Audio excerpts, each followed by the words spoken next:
అందరికీ నమస్కారం అండి. 4వ సోమవారం నేను ఎలా పూజ చేసుకున్నానో చూపిస్తున్నాను. తులసికోట దగ్గర అయితే ఉదయాన్నే దీపాలు వదులుతాం కదా, తెల్లవారుజామున దీపాలు అయితే ఇలా వదులుకున్నానండి.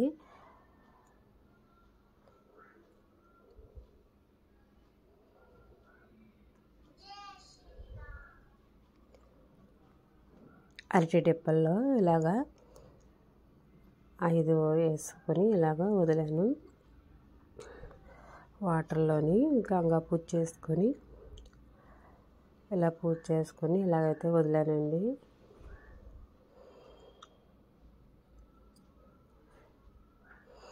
తర్వాత అయితే ఇంట్లో పూజ చేసుకున్నాను. ఇవి రుద్రాక్షలు, బొగడ పువ్వులు అంటారు, కొంత సైడ్ అయితే రుద్రాక్ష పువ్వులు అంటారు. అవి దొరికినాయి నాకు. ఆ మాల అయితే వేసుకున్నాను స్వామికి. తర్వాత అయితే దీపారాధనకి అన్నీ సర్దుకున్నానండి. సర్దుకొని కొబ్బరికాయ కొట్టి నారికేళ దీపం వెలిగిస్తున్నాను. ముందుగా మనం డైలీ చేసుకునే దీపాలు ఉంటాయి కదా, అవి వెలిగించుకొని తర్వాత నారికేళ దీపం వెలిగించుకోవాలి. కొబ్బరికాయ కొట్టి అది నీట్గా తడి లేకుండా క్లాత్తో తుడిచి దాంట్లో నువ్వుల నూనె కానీ ఆవు నెయ్యి కానీ వేసుకొని 3 ఒత్తులు వేసి వెలిగిస్తున్నానండి. పువ్వొత్తైనా వేసి వెలిగించుకోవచ్చు, 5 ఒత్తులైనా వేసుకోవచ్చు, లేదంటే 3 ఒత్తులైనా వేసుకోవచ్చు. ఈ కొబ్బరికాయ దీపం వల్ల మనలో అహంకారం పోయి, అహంకారం అంటే పైన ఉండే గట్టిగా ఉంటుంది కదండి, అది మనలో ఉన్న అహంకారం పోయి మనలో జ్ఞానం ప్రసాదించమని మనం కోరుకుంటాం కదా. ఆ తెల్లగా ఉండే పదార్థమే జ్ఞానం. మనలో అహంకారం పోయి జ్ఞానం ప్రసాదించమని మన స్వామిని అయితే కోరుకుంటామండి. ఈ కొబ్బరికాయకి అర్థం అదే కదా. కొబ్బరికాయ దీపం వెలిగించడం వల్ల మనలో ఉన్న అహంకారం అంతా పోయి మనలో దైవ చింతన కలగాలి, అందరితో ప్రేమగా మసలాలి, అది అలవాటు చేసుకోవాలి అని అర్థమండి దానికి. మనకు అలాంటి భాగ్యం కలిగించమని మనం ఇలా కోరుకుంటూ కొబ్బరికాయ దీపాన్ని అయితే వెలిగించుకోవచ్చు. కొబ్బరికాయ దీపం వెలిగించిన తర్వాత దీపా నమస్కారం చేసుకొని దీపలక్ష్మికి పసుపు కుంకుమ అక్షంతలతో పూజ చేసి కొబ్బరికాయ దీపానికి కూడా పూజ చేసి అప్పుడు శివుడికి అయితే పూజ చేసుకున్నానండి. 108 నామాలు చదవడానికి విరజాజులు అయితే తెచ్చుకున్నాను. విరజాజులు ఇలాగా ఒక పౌల్లో వేసుకొని 108 నామాలు వింటూ నేనైతే శివుడికి 108 నామాలు చదువుకున్నాను. తర్వాత గౌరీదేవికి పార్వతీదేవి అష్టోత్తరం ఏమో చిట్టి గాజులతో చేసుకున్నానండి. శంఖం పువ్వులు పూసినవి కుండీలోని 3 పువ్వులు పోస్తే 2 పువ్వులు ఇక్కడ పెట్టుకున్నాను. ఒక్కొక్క పువ్వు ఏమో గుడికి పట్టుకెళ్ళాను. సోమవారం శంఖం పువ్వులు విడిస్తే చాలా మంచిది కదా. ఆ రోజు అలాగా శివుడికి పెట్టుకోవడానికి మనకు బాగా విడిచినాయి అనిపించింది. ఉసిరికాయ దీపాలు అయితే ఇలా సర్దుకున్నానండి. ఆ ఉసిరికాయ దీపం వెలిగించినప్పుడు పైన చెక్కు తీసేసి చాకుతో కట్ చేసి అప్పుడు ఒత్తు పెట్టి వెలిగిస్తున్నారు చాలామంది. అది మనం చాకుతో కట్ చేయకపోయినా సరే ఆవు నెయ్యి ఒత్తి బాగానే నిలబడుతుంది ఉసిరికాయ మీద. అది రౌండ్గా చేస్తేనే ఒత్తి నిలబడే అంత లేదు. మామూలుగా మనం ఉసిరికాయ నిలబడడానికి సెట్ చేసుకుంటే చాలు. ఒత్తు ఆవు నెయ్యి ఒత్తాయి కదా, పైన చక్కగా ఇలాగా పెట్టగానే ఇలాగ అద్దితే చాలు, అది బాగానే అంటుకుంటుంది, పడిపోదు. కానీ కొంతమంది ఇలా చాకుతో కట్ చేసి పైన భాగం అంతా కట్ చేసేసి దానిపైన ఒత్తేస్తున్నారు. కానీ నాకు ఎందుకో అలాగా మనసు అంగీకరించడం లేదు. ఒత్తు వెలిగించడానికి వీలు లేకపోతే అలా చేసినా పర్వాలేదు, కానీ మనం కట్ చేసినా కట్ చేయకపోయినా సరే ఒత్తు అయితే వెలుగుతుంది, చక్కగా నిలబడుతుంది కూడాని. ఉసిరికాయలాగానే వెలిగించండి దీపం, అంతేగాని అది కట్ చేసి వెలిగించకూడదు అనిపించింది నా మనసుకైతే. నేను అందుకే కట్ చేయను, ఉసిరికాయ మీద అలా నిలబెట్టేలాగానే ట్రై చేసి నిలబడేలా చూసుకొని అప్పుడు దీపాలు అయితే వెలిగిస్తాను.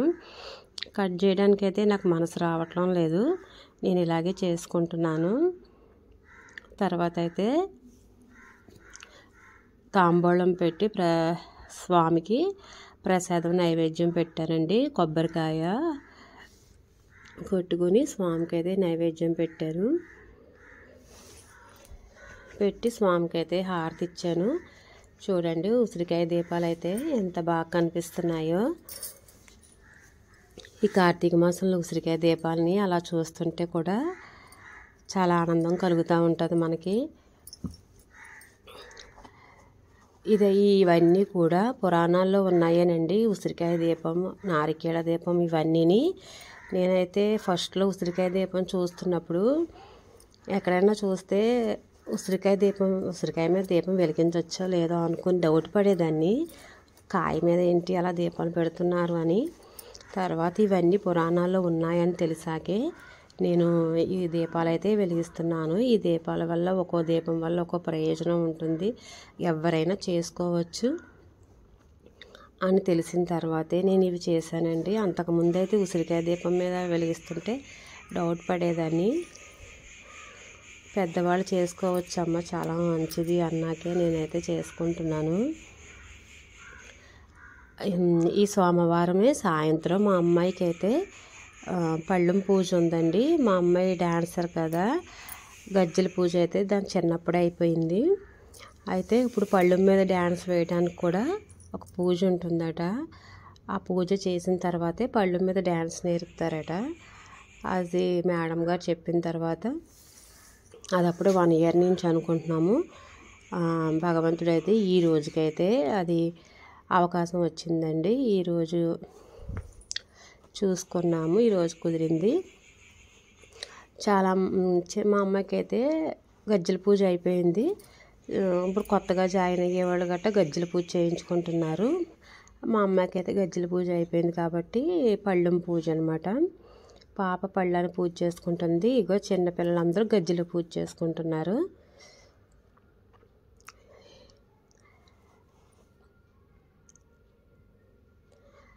ఈ గజ్జల పూజ అయిన తర్వాత చిన్నపిల్లలందరూ ఎప్పుడు గజ్జలు కట్టుకుని డ్యాన్స్ చేస్తామని ఎంతో ఆనందంగా ఉన్నారండి. చాలా ముచ్చటేసింది ఆ పిల్లల్ని చూస్తుంటే.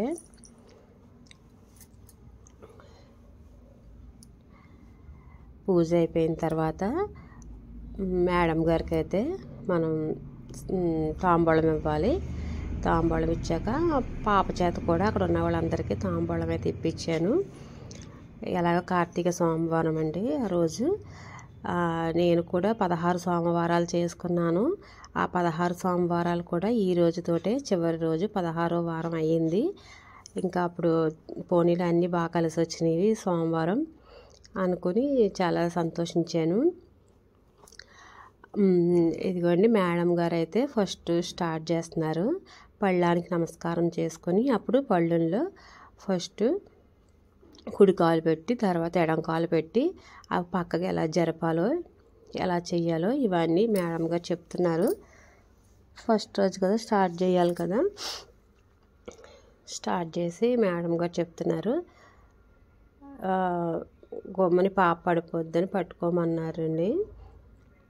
పట్టుకున్నాక ఎలాగ జరపాలో చెప్తున్నారు మేడం గారు. మేడం గారు చెప్తుంటే చేస్తుంది పాప. ఇప్పుడెప్పుడు ఈ పళ్ళు మీద డ్యాన్స్ వేస్తే మా పాపను చూస్తాను అని ఆశపడేదాన్ని.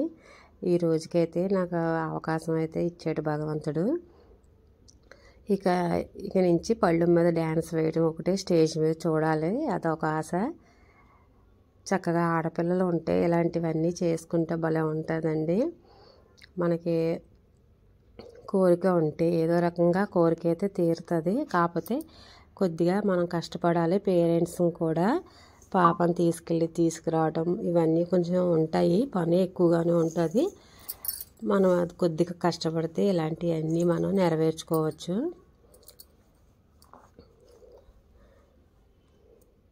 పాప అలా డ్యాన్స్ పళ్ళు మీద వేస్తుంటే నాకు చాలా హ్యాపీగా అనిపించింది. ఎన్నాళ్ళకి తీరిందా నా కోరిక అనిపించింది. తర్వాత ఇదిగోండి గజ్జల పూజ అయిన వాళ్ళు పళ్ళెం పూజ మా అమ్మాయి కదా, అందరూ కలిపి మళ్ళీ మేడం ఒకసారి స్టెప్స్ చెప్తున్నారు.